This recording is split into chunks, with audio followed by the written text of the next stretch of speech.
भारत और न्यूजीलैंड के संबंध इस समय एक ऐतिहासिक मोड़ पर हैं, खासकर 22 दिसंबर 2025 को घोषित हुए मुक्त व्यापार समझौते फ्री ट्रेड अग्रीमेंट (FTA) के समापन के बाद। यहाँ दोनों देशों के संबंधों का विस्तृत विवरण दिया गया है। एक नवीनतम और सबसे बड़ी खबर दिसंबर 2025 ऐतिहासिक समझौता FTA 22 दिसंबर 2025 को भारत और न्यूजीलैंड ने अपनी मुक्त व्यापार समझौता FTA वार्ता को सफलतापूर्वक पूरा करने की घोषणा की है। प्रमुख बिंदु: न्यूजीलैंड ने अगले 15 वर्षों में भारत में $20 बिलियन लगभग 1.6 लाख करोड़ रुपए के निवेश की प्रतिबद्धता जताई है। इसका लक्ष्य अगले 5 वर्षों में द्विपक्षीय व्यापार को दोगुना करना है।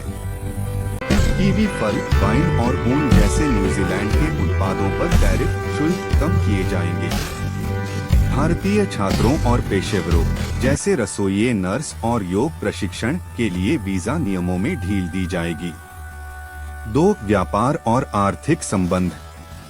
द्विपक्षीय व्यापार 2024 से 25 में दोनों देशों के बीच कुल व्यापार लगभग $4 बिलियन अमेरिकी डॉलर तक पहुंच गया है। भारत का निर्यात: भारत मुख्य रूप से फार्मास्यूटिकल्स, दवाएं, कीमती धातुएं, रत्न और टेक्सटाइल्स न्यूजीलैंड को भेजता है। न्यूजीलैंड का निर्यात: न्यूजीलैंड से भारत में लकड़ी, वुड लॉग्स, ऊन, फल, कीवी, सेब और खाद्य उत्पाद आते हैं।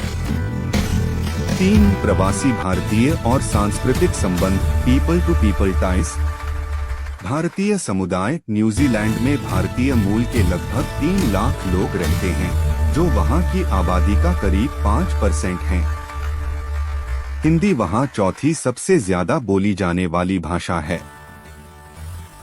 शिक्षा: न्यूजीलैंड भारतीय छात्रों के लिए एक प्रमुख गंतव्य है।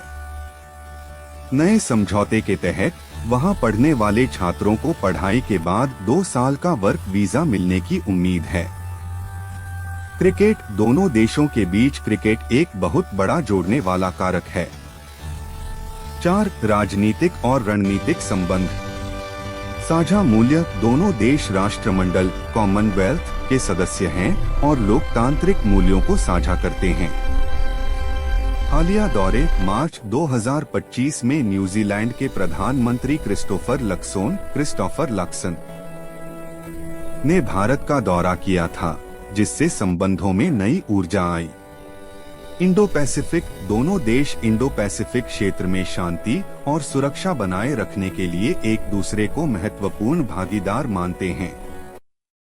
5. भविष्य की संभावनाएं। नया व्यापार समझौता FTA लागू होने के बाद दोनों देशों के बीच न केवल व्यापार बढ़ेगा, बल्कि कृषि, वानिकी, फॉरेस्ट्री और फिनटेक जैसे क्षेत्रों में तकनीक का आदान प्रदान भी बढ़ेगा। भारत के मेक इन इंडिया और डिजिटल इंडिया अभियान में न्यूजीलैंड एक अहम निवेशक बन सकता है।